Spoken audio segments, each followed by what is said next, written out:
एक समय की बात है, आचार्य चाणक्य अखंड भारत की रक्षा के लिए एक राजा के दरबार में पहुंचे।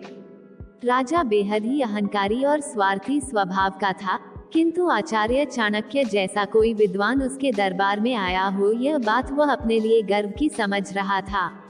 वह आचार्य चाणक्य के आगमन से प्रसन्न था। उसने आचार्य चाणक्य को उपहार स्वरूप एक रत्न जड़ित बेशकीमती तलवार आचार्य चाणक्य को देने के लिए प्रस्तुत किया। आचार्य चाणक्य ज्ञान और भविष्य दृष्टा के धनी थे। उन्होंने प्रसन्न मुख से राजा के स्वागत सत्कार का साधुवाद अथवा धन्यवाद किया। आचार्य चाणक्य ने कहा, अगर तुम मुझे कुछ देना ही चाहते हो तो मुझे एक सुई और अखंड भारत में मेरा योगदान दो। यह तलवार मेरे किसी काम का नहीं। सुई फटे हुए कपड़े को सिलना जानता है, तलवार का कार्य खंड खंड करना है, इसलिए यह तलवार मेरे किसी काम का नहीं। राजा को आचार्य चाणक्य की बात सुनकर आश्चर्य हुआ। वह काफी देर सोच विचार में पड़ गया, किंतु आचार्य चाणक्य का वचन राजा को कुछ देर बाद समझ आया।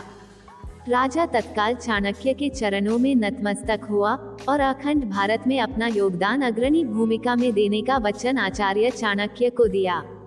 हमारी ये कहानी आपको कैसी लगी हमें कमेंट में जरूर बताएं। अगर आप मेरे चैनल पर नए हैं तो हमें सब्सक्राइब करें। धन्यवाद।